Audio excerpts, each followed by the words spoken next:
أعوذ بالله من الشيطان الرجيم. بسم الله الرحمن الرحيم. عم يتساءلون عن النبأ العظيم الذي هم فيه مختلفون كلا سيعلمون ثم كلا سيعلمون ألم نجعل الأرض مهادا والجبال أوتادا وخلقناكم أزواجا وجعلنا نومكم سباتا وجعلنا الليل لباسا وجعلنا النهار معاشا وبنينا فوقكم سبعا شدادا وجعلنا سراجا وهاجا وأنزلنا من المعصرات ماء ثجاجا لنخرج به حبا ونباتا وجنات ألفافا إن يوم الفصل كان ميقاتا يوم ينفخ في الصور فتأتون أفواجا وفتحت السماء فكانت أبوابا وسيرت الجبال فكانت سرابا إن جهنم كانت مرصادا للطاغين مآبا لابثين فيها أحقابا لا يذوقون فيها بردا ولا شرابا إلا حميما وغساقا جزاء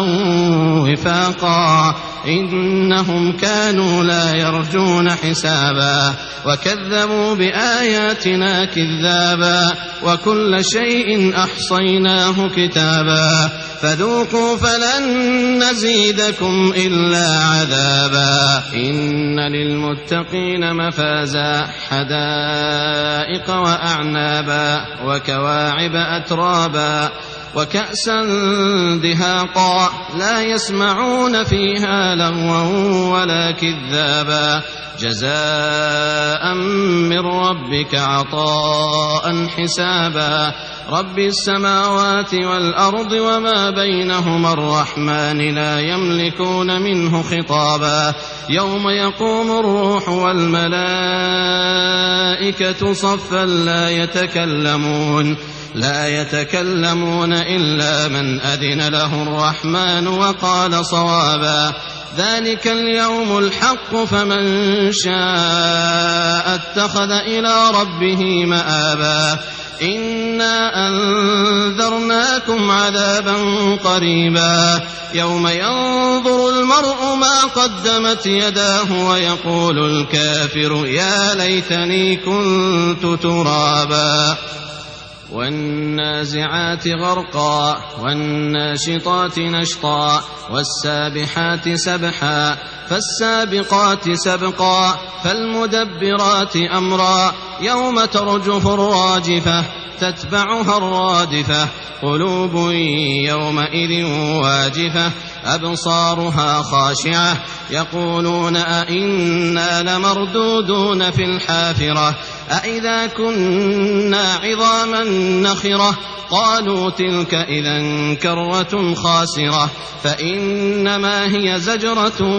واحدة فإذا هم بالساهرة هل أتاك حديث موسى إذ ناداه ربه بالوادي المقدس طوى اذهب إلى فرعون إنه طغى فقل هل لك إلى أن تزكى وأهديك إلى ربك فتخشى فأراه الآية الكبرى فكذب وعصى ثم أدبر يسعى فحشر فنادى فقال أنا ربكم الأعلى فأخذه الله نكال الآخرة والأولى إن في ذلك لعبرة لمن يخشى أأنتم أشد خلقا أم السماء بناها رفع سمكها فسواها وأغطش ليلها وأخرج ضحاها والأرض بعد ذلك دحاها أخرج منها ماءها ومرعاها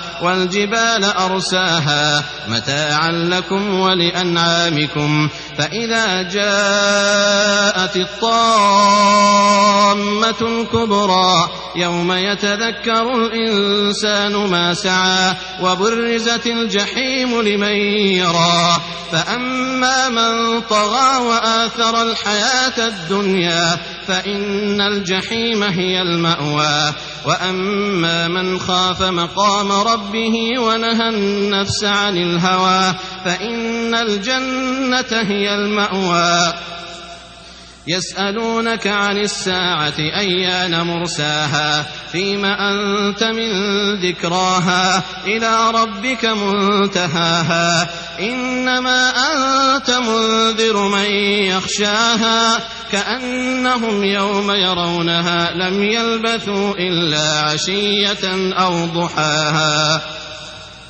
عبس وتولى أن جاءه الأعمى وما يدريك لعله يزكى أو يذكر فتنفعه الذكرى أما من استغنى فأنت له تصدى وما عليك ألا يزكى وأما من جاءك يسعى وهو يخشى فأنت عنه تلهى كلا إنها تذكرة فمن شاء ذكره في صحف مكرمة مرفوعة مطهرة بأيدي سفرة كرام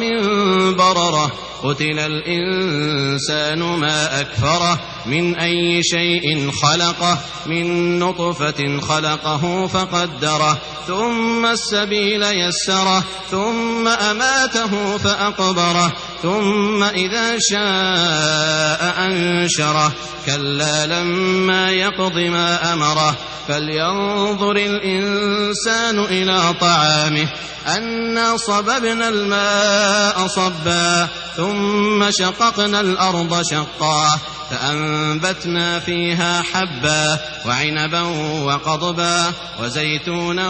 ونخلا وحدائق غلبا وفاكهة وأبا متاعا لكم ولأنعامكم فإذا جاءت الصاخة يوم يفر المرء من أخيه وأمه وأبيه وصاحبته وبنيه لكل امرئ منهم يومئذ شأن يغنيه وجوه يومئذ مسفرة ضاحكة مستبشرة ووجوه يومئذ عليها غبرة ترهقها قترة أولئك هم الكفرة الفجرة إذا الشمس كورت وإذا النجوم انكدرت وإذا الجبال سيرت وإذا العشار عطلت وإذا الوحوش حشرت وإذا البحار سجرت وإذا النفوس زوجت وإذا الموءودة سئلت بأي ذنب قتلت وإذا الصحف نشرت وإذا السماء كشطت وإذا الجحيم سعرت وإذا الجنة أزلفت علمت نفس ما أحضرت فلا أقسم بالخنس الجوار الكنس والليل إذا عسعس والصبح إذا تنفس إنه لقول رسول كريم ذي قوة عند ذي العرش مكين مطاع ثم أمين وما صاحبكم بمجنون ولقد رآه بالأفق المبين وما هو على الغيب بضنين وما هو بقول شيطان رجيم فأين تذهبون إن هو إلا ذكر للعالمين لمن شاء منكم أن يستقيم وما تشاءون إلا أن يشاء الله رب العالمين إذا السماء انفطرت وإذا الكواكب انتثرت وإذا البحار فجرت وإذا القبور بعثرت علمت نفس ما قدمت وأخرت يا أيها الإنسان ما غرك بربك الكريم الذي خلقك فسواك فعدلك في أي صورة ما شاء ركبك كلا بل تكذبون بالدين وإن عليكم لحافظين كراما كاتبين يعلمون ما تفعلون إن الأبرار لفي نعيم وإن الفجار لفي جحيم يصلونها يوم الدين وما هم عنها بغائبين وما أدراك ما يوم الدين ثم ما أدراك ما يوم الدين يوم لا تملك نفس لنفس شيئا والأمر يومئذ لله ويل للمطففين الذين إذا اكتالوا على الناس يستوفون وإذا كالوهم أو وزنوهم يخسرون ألا يظن أولئك أنهم مبعوثون ليوم عظيم يوم يقوم الناس لرب العالمين كلا إن كتاب الفجار لفي سجين وما أدراك ما سجين كتاب مرقوم ويل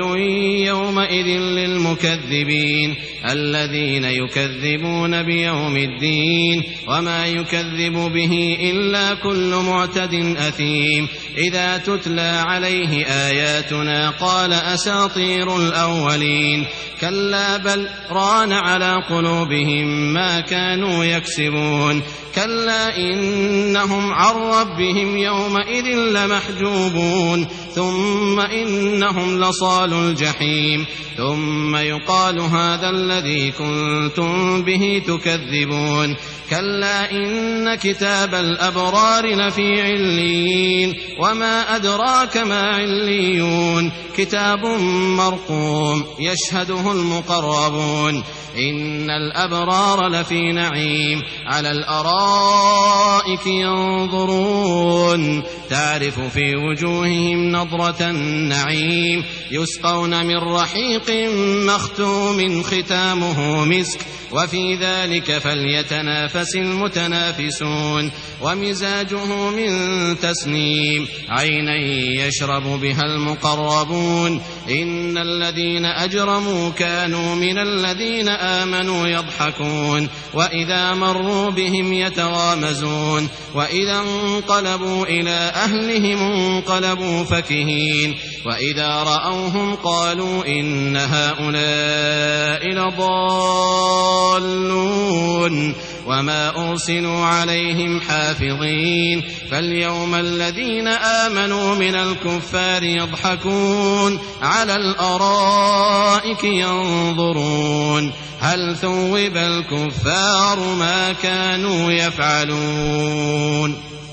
إذا السماء انشقت وأذنت لربها وحقت وإذا الأرض مدت وألقت ما فيها وتخلت وأذنت لربها وحقت يا أيها الإنسان إنك كادح إلى ربك كدحا فملاقيه فأما من أوتي كتابه بيمينه فسوف يحاسب حسابا يسيرا وينقلب إلى أهله مسرورا وأما من أوتي كتابه وراء ظهره فسوف يدعو ثبورا ويصلى سعيرا إنه كان في أهله مسرورا إنه ظن أن لن يحور بلى إن ربه كان به بصيرا فلا أقسم بالشفق والليل وما وسق والقمر إذا اتسق لتركبن طبقا عن طبق فما لهم لا يؤمنون وإذا قرئ عليهم القرآن لا يسجدون بل الذين كفروا يكذبون والله أعلم بما يوعون فبشرهم بعذاب أليم إلا الذين آمنوا وعملوا الصالحات لهم أجر غير ممنون والسماء ذات البروج واليوم الموعود وشاهد ومشهود قتل أصحاب الأخدود النار ذات الوقود إذ هم عليها قعود وهم على ما يفعلون بالمؤمنين شهود وما نقموا منهم إلا أن يؤمنوا بالله العزيز الحميد الذي له ملك السماوات والأرض والله على كل شيء شهيد إن الذين فتنوا المؤمنين والمؤمنات ثم لم يتوبوا فلهم عذاب جهنم ولهم عذاب الحريق إن الذين آمنوا وعملوا الصالحات لهم جنات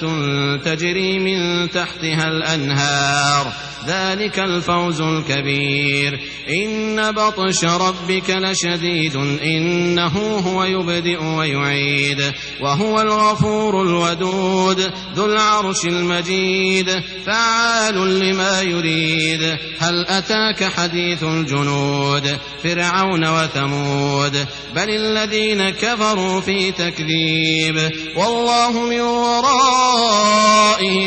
محيط بل هو قرآن مجيد في لوح محفوظ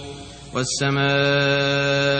والطارق وما أدراك ما الطارق النجم الثاقب إن كل نفس لما عليها حافظ فلينظر الإنسان مما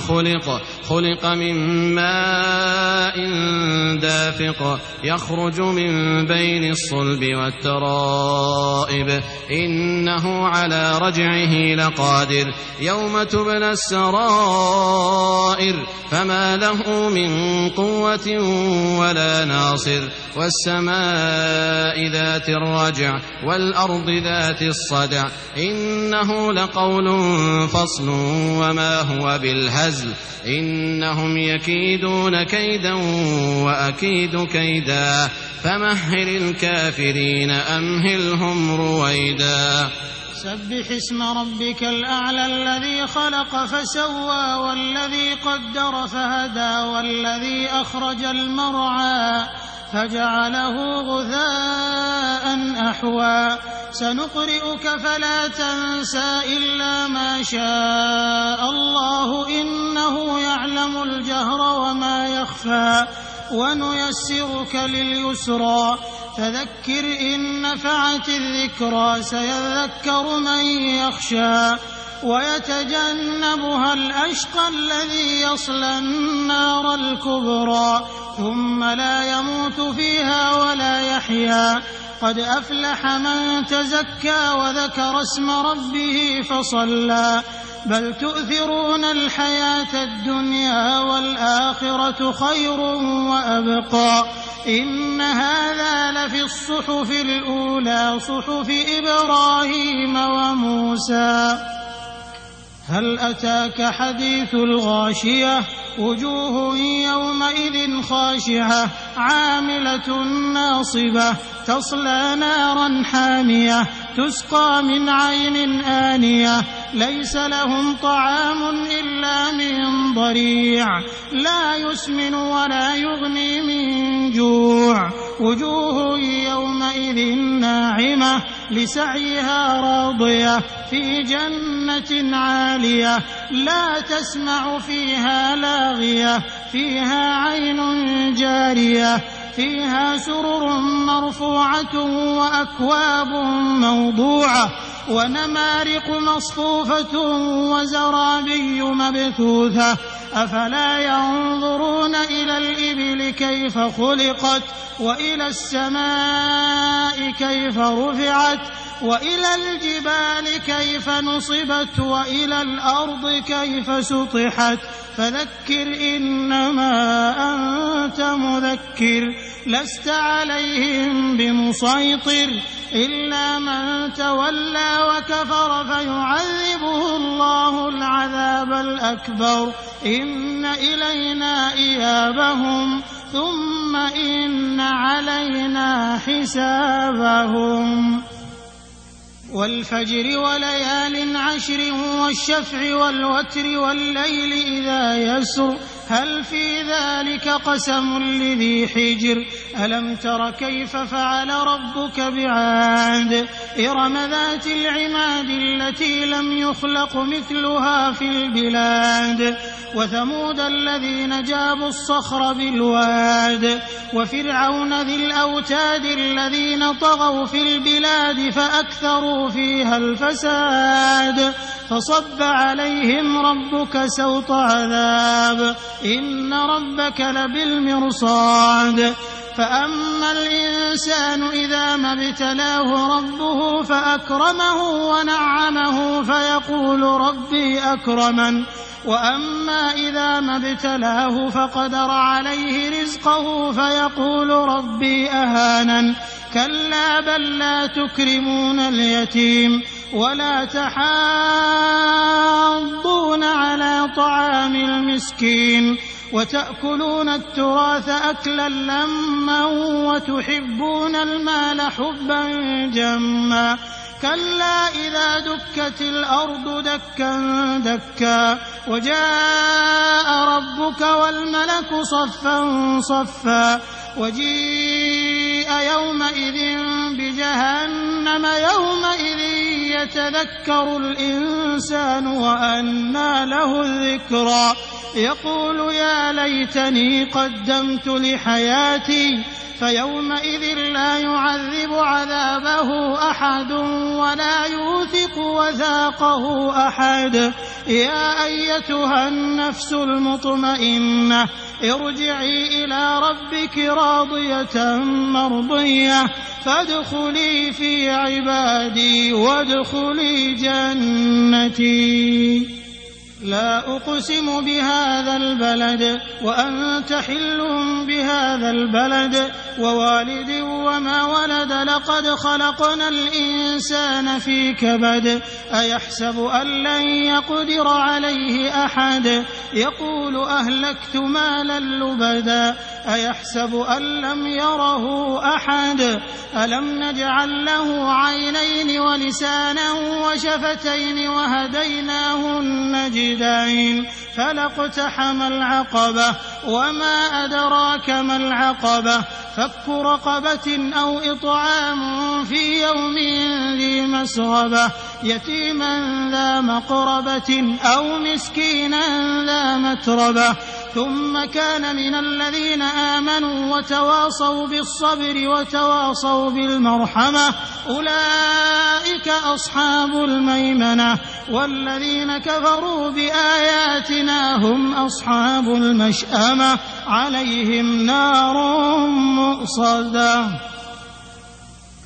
والشمس وضحاها والقمر إذا تلاها والنهار إذا جلاها والليل إذا يغشاها والسماء وما بناها والأرض وما طحاها ونفس وما سواها فألهمها فجورها وتقواها قد أفلح من زكاها وقد خاب من دساها كذبت ثمود بطغواها إذ انبعث أشقاها فقال لهم رسول الله ناقة الله وسقياها فكذبوه فعقروها فدمدم عليهم ربهم بذنبهم فسواها ولا يخاف عقباها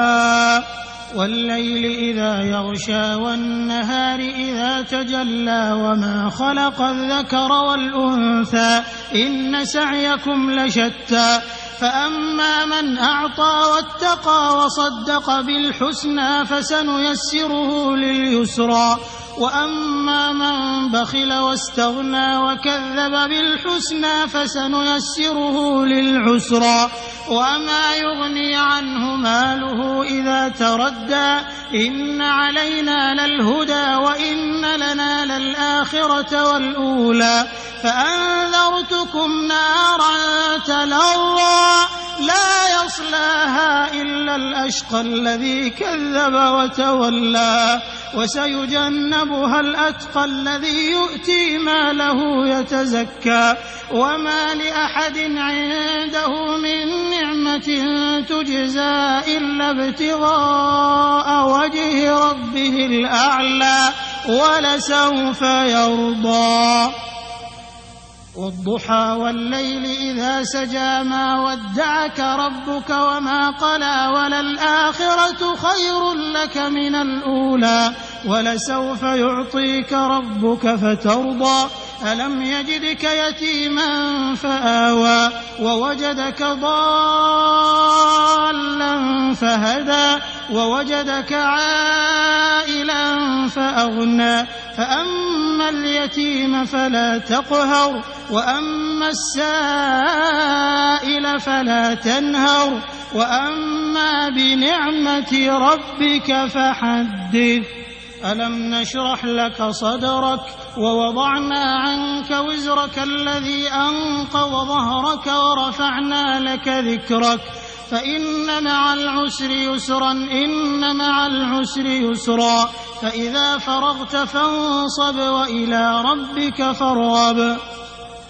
والتين والزيتون وطور سينين وهذا البلد الأمين لقد خلقنا الإنسان في أحسن تقويم ثم رددناه أسفل سافلين إلا الذين آمنوا وعملوا الصالحات فلهم أجر غير ممنون فما يكذبك بعد بالدين أليس الله بأحكم الحاكمين اقرأ باسم ربك الذي خلق الإنسان من علق اقرأ وربك الأكرم الذي علم بالقلم علم الإنسان ما لم يعلم كلا إن الإنسان ليطغى أن رآه استغنى إن إلى ربك الرجعى أرأيت الذي ينهى عبدا إذا صلى أرأيت إن كان على الهدى أو أمر بالتقوى أرأيت إن كذب وتولى ألم يعلم بأن الله يرى كلا لئن لم ينته لنسفعا بالناصية ناصية كاذبة خاطئة فليدع ناديه سندع الزبانية كلا لا تطعه واسجد واقترب إنا أنزلناه في ليلة القدر وما أدراك ما ليلة القدر ليلة القدر خير من 1000 شهر تنزل الملائكة والروح فيها بإذن ربهم من كل أمر سلام هي حتى مطلع الفجر لم يكن الذين كفروا من أهل الكتاب والمشركين منفكين حتى تأتيهم البينة رسول من الله يتلو صحفا مطهرة فيها كتب قيمة وما تفرق الذين أوتوا الكتاب إلا من بعد ما جاءتهم البينة وما أمروا إلا ليعبدوا الله مخلصين له الدين حنفاء ويقيموا الصلاة ويؤتوا الزكاة وذلك دين القيمة إن الذين كفروا من أهل الكتاب والمشركين في نار جهنم خالدين فيها أولئك هم شر البرية إن الذين آمنوا وعملوا الصالحات أولئك هم خير البرية جزاؤهم عند ربهم جنات عدن تجري من تحتها الأنهار خالدين فيها أبدا رضي الله عنهم ورضوا عنه ذلك لمن خشي ربه إذا زلزلت الأرض زلزالها وأخرجت الأرض أثقالها وقال الإنسان ما لها يومئذ تحدث أخبارها بأن ربك أوحى لها يومئذ يصدر الناس أشتاتا ليروا أعمالهم فمن يعمل مثقال ذرة خيرا يره ومن يعمل مثقال ذرة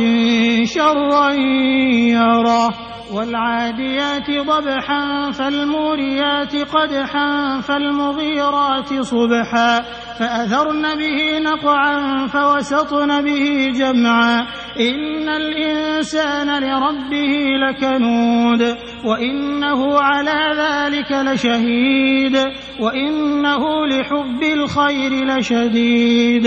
أفلا يعلم إذا بعثر ما في القبور وحصل ما في الصدور إن ربهم بهم يومئذ لخبير القارعة ما القارعة وما أدراك ما القارعة يوم يكون الناس كالفراش المبثوث وتكون الجبال كالعهن المنفوش فأما من ثقلت موازينه فهو في عيشة راضية وأما من خفت موازينه فأمه هاوية وما أدراك ما هي نار حامية ألهاكم التكاثر حتى زرتم المقابر كلا سوف تعلمون ثم كلا سوف تعلمون كلا لو تعلمون علم اليقين لترون الجحيم ثم لترونها عين اليقين ثم لتسألن يومئذ عن النعيم والعصر إن الإنسان لفي خسر إلا الذين آمنوا وعملوا الصالحات وتواصوا بالحق وتواصوا بالصبر ويل لكل همزة لمزة الذي جمع مالا وعدده يحسب أن ماله أخلده كلا لينبذن في الحطمة وما أدراك ما الحطمة نار الله الموقدة التي تطلع على الأفئدة إنها عليهم مؤصدة في عمد ممددة ألم تر كيف فعل ربك بأصحاب الفيل ألم يجعل كيدهم في تضليل وأرسل عليهم طيرا أبابيل ترميهم بحجارة من سجيل فجعلهم كعصف مأكول لإيلاف قريش إيلافهم رحلة الشتاء والصيف فليعبدوا رب هذا البيت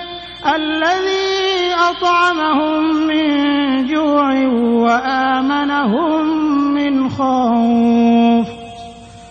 أرأيت الذي يكذب بالدين فذلك الذي يدع اليتيم ولا يحض على طعام المسكين فويل للمصلين الذين هم عن صلاتهم ساهون الذين هم يراءون ويمنعون الماعون إنا أعطيناك الكوثر فصل لربك وانحر إن شانئك هو الأبتر قل يا أيها الكافرون لا أعبد ما تعبدون ولا أنتم عابدون ما أعبد ولا أنا عابد ما عبدتم ولا أنتم عابدون ما أعبد لكم دينكم ولي دين إذا جاء نصر الله والفتح ورأيت الناس يدخلون في دين الله أفواجا فسبح بحمد ربك واستغفره إنه كان توابا تبت يدا أبي لهب وتب ما أغنى عنه ماله وما كسب سيصلى نارا ذات لهب وامرأته حمالة الحطب في جيدها حبل من مسد قل هو الله أحد الله الصمد لم يلد ولم يولد ولم يكن له كفوا أحد قل أعوذ برب الفلق من شر ما خلق ومن شر غاسق إذا وقب ومن شر النفاثات في العقد ومن شر حاسد إذا حسد قل أعوذ برب الناس ملك الناس إله الناس من شر الوسواس الخناس الذي يوسوس في صدور الناس من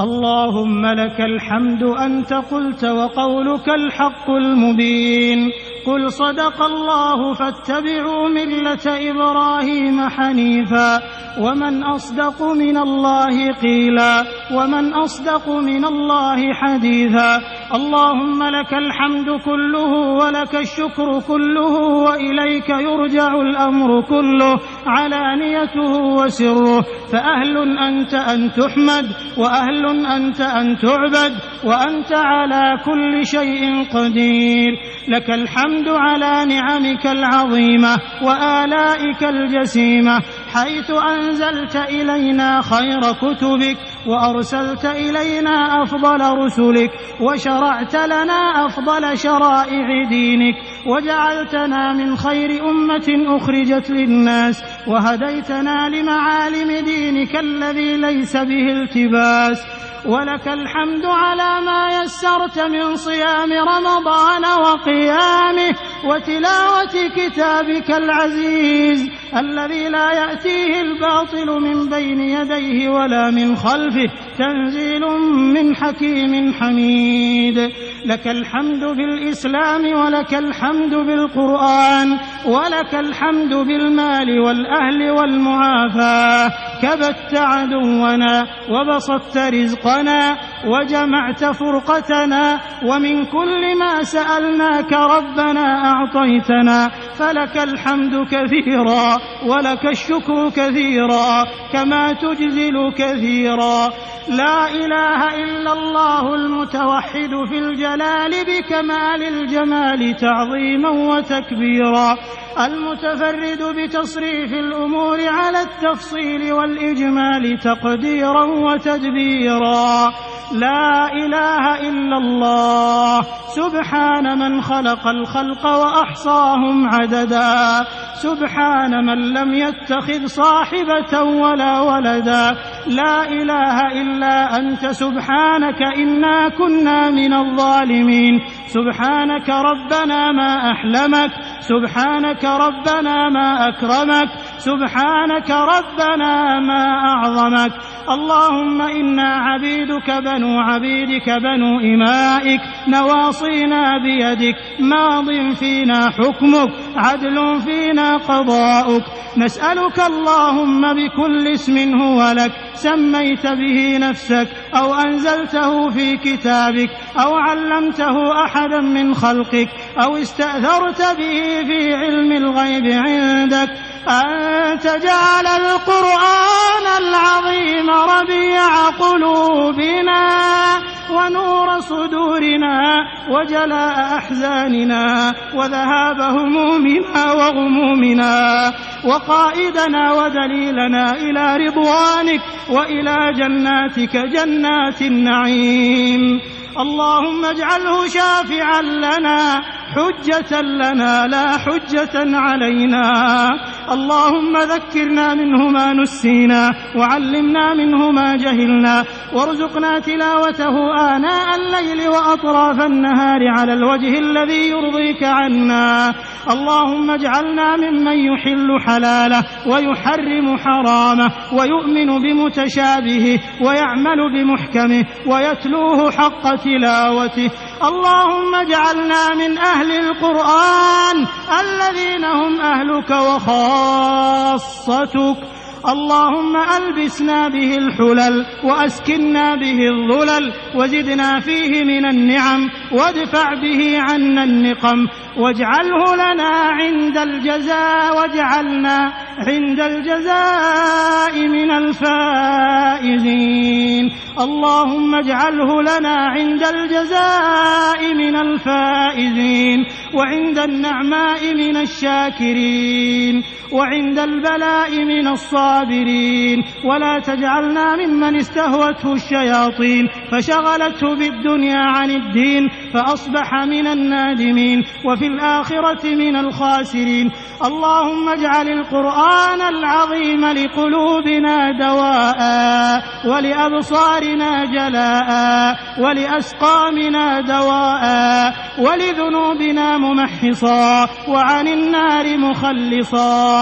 اللهم انفعنا وارفعنا بالقرآن العظيم الذي رفعت مكانه وأعليت سلطانه وبينت برهانه وقلت يا أعز من قائل سبحانه فإذا قرأناه فاتبع قرآنه ثم إن علينا بيانه أحسن كتبك نظاما وأفصحها كلاما وأبينها حلالا وحراما محكم البيان ظاهر البرهان محروس من الزيادة والنقصان فيه وعد ووعيد وتخويف وتهديد لا يأتيه الباطل من بين يديه ولا من خلفه تنزيل من حكيم حميد. اللهم وأوجب لنا به الشرف المزيد وألحقنا بكل بر صالح سعيد. اللهم أعز الإسلام والمسلمين وأذل الشرك والمشركين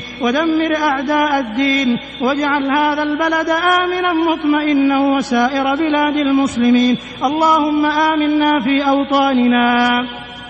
وأصلح أئمتنا وولاة أمورنا وأيد بالحق إمامنا وولي أمرنا. اللهم وفقه لما تحب وترضى وخذ بناصيته للبر والتقوى وهيئ له البطانة الصالحة. اللهم وفقه وإخوانه وأعوانه إلى ما فيه عز الإسلام وصلاح المسلمين. اللهم وفق جميع ولاة المسلمين لتحكيم شرعك واتباع سنة نبيك صلى الله عليه وسلم. اللهم اجعلهم رحمة على عبادك المؤمنين. اللهم اغفر للمسلمين والمسلمات وألف بين قلوبهم واهدهم سبل السلام وجنبهم الفواحش والفتن ما ظهر منها وما بطن. اللهم إنا نسألك الجنة وما قرب إليها من قول وعمل ونعوذ بك من النار وما قرب إليها من قول وعمل. اللهم أحينا مسلمين وتوفنا مسلمين وألحقنا بالصالحين. اللهم اختم لنا بخير واجعل عواقب أمورنا إلى خير. اللهم انصر إخواننا المجاهدين في سبيلك في كل مكان. اللهم انصرهم في فلسطين وكشمير والشيشان. اللهم إنهم حفاة فاحملهم وجياع فأطعمهم وعراة فاكسهم ومظلومون فانصرهم. اللهم ارحم ضعفهم واجبر كسرهم وتول أمرهم وسدد رميهم وانصرهم على عدوك وعدوهم يا ذا الجلال والإكرام. اللهم عليك باليهود المعتدين فإنهم لا يعجزونك. إلهنا عز جارك وجل ثناؤك وتقدست أسماؤك ولا حول ولا قوة إلا بك يا من لا يهزم جندك ولا يخلف وعدك. نسألك أن ترينا باليهود المعتدين عجائب قدرتك. اللهم منزل الكتاب ومجري السحاب وهازم الأحزاب اهزمهم وزلزلهم. اللهم لا ترفع لهم في الأرض راية واجعلهم لغيرهم عبرة وآية. اللهم أنقذ المسجد الأقصى من براثن اليهود المعتدين. اللهم اجعله شامخا عزيزا إلى يوم الدين. اللهم أخرجهم منه أذلة صاغرين. إلهنا قد طغوا وبغوا وأسرفوا في الطغيان، اللهم عليك بهم فإنهم لا يعجزونك. اللهم حرر مقدسات المسلمين من بغيهم وعدوانهم، إنك خير الماكرين، إنك أنت القوي العزيز. اللهم اجمعنا في المسجد الأقصى المبارك إخوانا متحابين على الخير متعاونين. اللهم ارزقنا فيه صلاة قبل الممات يا ذا الجلال والإكرام يا ذا الطول والإنعام. اللهم أصلح شباب المسلمين، اللهم أصلح شبابهم وفتياتهم، اللهم اجعلهم عدة لمجتمعاتهم وأوطانهم يا رب العالمين. اللهم احفظ نساء المسلمين بالحجاب والعفاف والحياء، اللهم احفظهن أن يفتن أو يفتن. اللهم رد عنهن كيد الكائدين وعدوان المعتدين يا رب العالمين. اللهم وفق الآمرين بالمعروف والناهين عن المنكر لما تحب وترضى. اللهم اجزهم خيرا على جهودهم يا ذا الجلال والإكرام. اللهم احفظهم من أذى المعتدين ومن مكر الماكرين يا رب العالمين.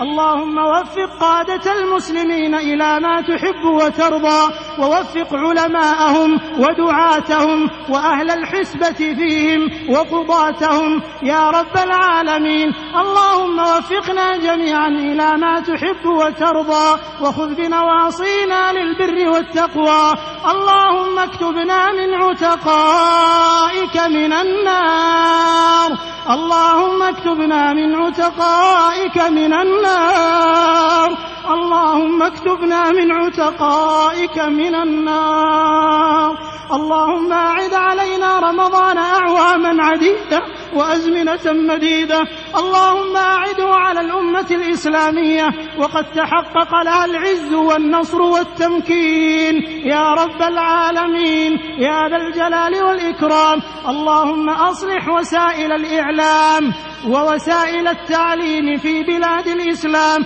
اللهم اجعلها قنوات للتوجيه والإرشاد والتربية يا رب العالمين. اللهم ول عليها الأمناء الأكفاء يا رب العالمين. اللهم اجمعنا على طاعتك واجمعنا في دار كرامتك يا ذا الجلال والإكرام. إلهنا قد حضرنا ختم كتابك وأنخنا مطايانا ببابك، فلا تطردنا عن جنابك، فإن طردتنا فإنه لا حول لنا ولا قوة إلا بك. يا فرجنا إذا أغلقت الأبواب، ويا رجاءنا إذا انقطعت الأسباب، وحيل بيننا وبين الأهل والأصحاب.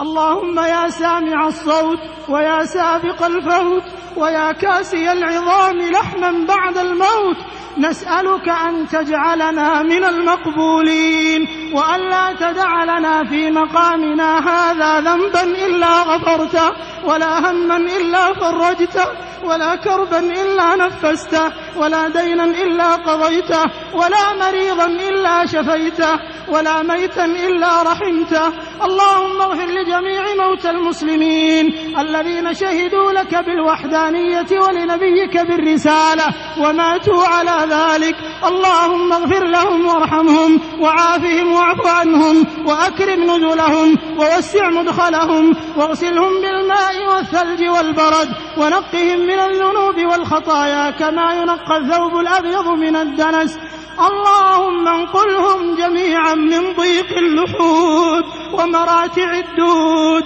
إلى جناتك جنات الخلود في سدر مخضود وطلح منضود وظل ممدود يا غفور يا ودود. اللهم ارحمنا إذا صرنا إلى ما صاروا إليه تحت الجنادل والتراب وحدنا. اللهم اجعل القبور بعد فراق هذه الدنيا خير منازلنا وافسح لنا فيها ضيق ملاحدنا واجعلها رياضا من رياض الجنة ولا تجعلها حفرا من حفر النار برحمتك يا عزيز يا غفار. ربنا آتنا في الدنيا حسنة وفي الآخرة حسنة وقنا عذاب النار. إلهنا ليس في الوجود رب سواك فيدعى وليس في الكون إله غيرك فيرجى. من الذي سألك فحرمته ومن الذي دعاك فطردته؟ اللهم فتقبل دعاءنا وصيامنا وقيامنا. اللهم هؤلاء عبادك رفعوا أكف الضراعة إليك يدعونك ويرجونك. اللهم حقق سؤلهم اللهم حقق سؤلهم واستجب دعاءهم وأصلح أحوالهم يا رب العالمين. اللهم إنا نسألك مسألة المساكين ونبتهل إليك ابتهال الخائفين وندعوك دعاء المستضعفين دعاء من خضعت لك رقابهم وذلت لك جباههم ورغمت لك أنوفهم. نسألك ألا تفرق جمعنا هذا إلا بذنب مغفور وسعي مشكور وعمل متقبل مبرور. اللهم ما قسمت في هذه الليلة المباركة من صحة وخير وسلامة وسعة رزق فاجعل لنا منه أوفر الحظ والنصيب وما أنزل فيها من شر وبلاء وفتنة فاصرفه عنا وعن المسلمين. اللهم فرج هم المهمومين من المسلمين ونفس كرب المكروبين واقض الدين عن المدينين واشف مرضانا ومرضى المسلمين. اللهم اكشف عنهم الضر وأنت أرحم الراحمين. اللهم أنزل عليهم شفاء من عندك يا جابر المنكسرين يا مجيب دعوة المضطرين يا حليم يا كريم يا رب العرش العظيم يا بديع السماوات والأرض. نسألك بأسمائك الحسنى وصفاتك العلى أن تجعل اجتماعنا هذا اجتماعا مرحوما وتفرقنا بعده تفرقا معصوما وألا تجعل فينا شقيا ولا محروما.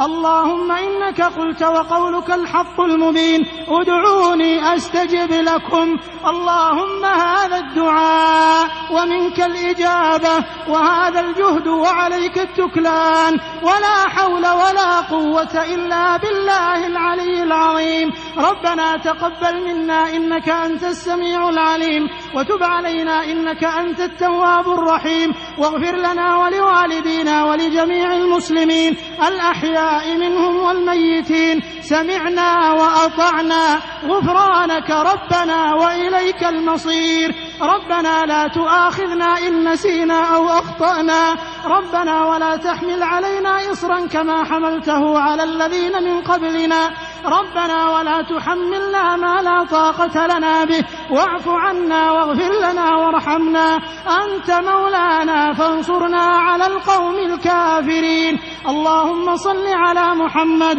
ما ذكره الذاكرون الأبرار وصل عليه ما تعاقب الليل والنهار وصل عليه وعلى المهاجرين والأنصار وسلم تسليما كثيرا. سبحان ربك رب العزة عما يصفون وسلام على المرسلين والحمد لله رب العالمين.